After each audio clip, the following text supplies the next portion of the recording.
बात उन दिनों की है जब उमा देवी रोजीना की तरह पूजा में व्यस्त थी।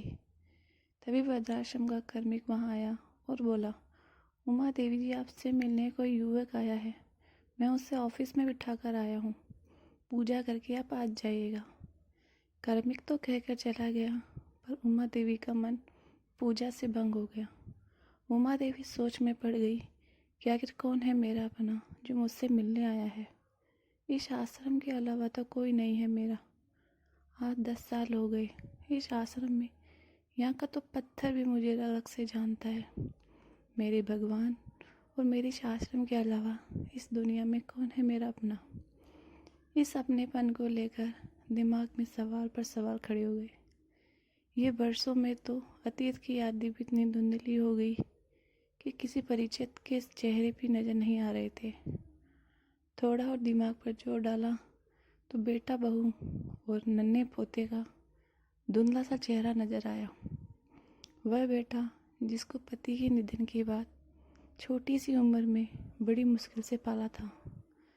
लोगों के घरों में काम करके खूब अच्छी शिक्षा दिलवाई उसे। कब पढ़ लिख कर बड़ा हो गया, अच्छी नौकरी लगा, पता ही नहीं चला। शादी भी तो काम मेरी मर्जी से की थी, प्रेम विवाह जो किया था, फिर भी मैंने स्वीकार किया। कौन क्या हो सकता है जो मुझसे मिलने आया है। उदासीनता से भरे मन में जैसे खुशी ने थोड़ा सा झांका हो। उजाड़ वृक्ष में जैसे कोपल ने खिलना चाहा हो। उमा देवी के कदम ऑफिस की तरफ धीरे धीरे बढ़ने लगे। ऑफिस के दरवाजे तक पहुंची ही थी कि कुर्सी पर बैठा हुआ वह युवक उन्हें देखते ही आंसुओं से भरे आंखें लिए उनके चरणों में गिर पड़ा। तो उमा देवी ये सब देखकर चिंता में पड़ गई। दोनों कंधों को पकड़कर युवक को उठने को कहा। युवक की दोनों आंखें आंसुओं का सैलाब ला चुकी थी। वह युवक बिना कुछ बोले ही उमा देवी के गले लिपट गया। वृद्धाश्रम के सभी लोग भी उनका मिलाप देखकर भावुक हो गए। उमा देवी ने कहा, कौन हो बेटा? मैंने पहचाना नहीं। कहते कहते उमा देवी की भी आंखों में आंसू आ गए थे। तभी युवक ने कहा, माँ, आपने पहचाना नहीं? मैं वो अनाथ बालक जिसको आपने अपने स्नेह और ममता से अपने आंचल में जगह दी थी। मैं अक्सर मंदिर की सीढ़ियों पर ही बैठा रहता।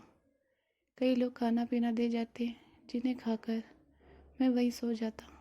आप रोजाना जब भी मंदिर आते, स्नेह भरा हाथ मेरे बालों पर फेर जाते। धीरे धीरे आप मेरा बहुत ख्याल रखने लग गए। मेरे लिए खाना भी बना कर लाते। आप मुझे हमेशा अपने बेटे की तरह ही मानते। सब लोग मुझे ओए छोटू के नाम से बुलाते, पर आपने मेरा नाम रखा था विवेक। अब तो पहचान लिया ना माँ? विवेक ही एक ही सांस में सब बोल गया। विवेक का नाम सुनते ही उमा देवी के आंसू नहीं रुके।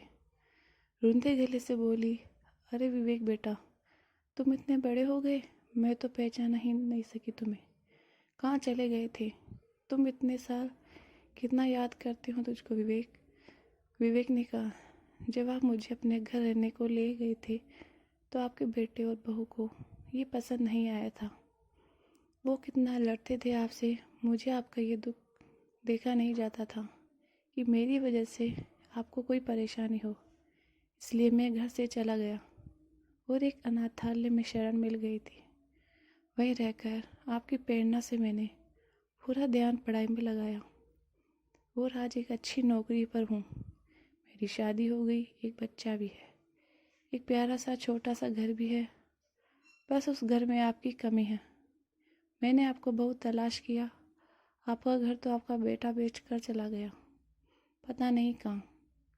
बड़ी मुश्किल से ढूंढा है आपको। बार बार भगवान से प्रार्थना करता था कि आप मुझे मिल जाए। चलो माँ, घर चलते हैं। वहाँ आपका पोता बहू इंतज़ार कर रहे हैं। आपके चरण कमल घर को अब मंदिर बना देंगे। विवेक ने उमा देवी के चरणों में गिरकर निवेदन किया। उमा देवी जी तैयार हो गई, क्योंकि विवेक से उनका दिल का रिश्ता गहरा हो गया था। वृद्धाश्रम सभी लोग भावुकता के साथ खुशी लिप्त हो गए। उमा देवी को विदा करते समय सबको ऐसा लग रहा था कि दरवाजे से उनको भी लेने कोई उनका अपना आएगा।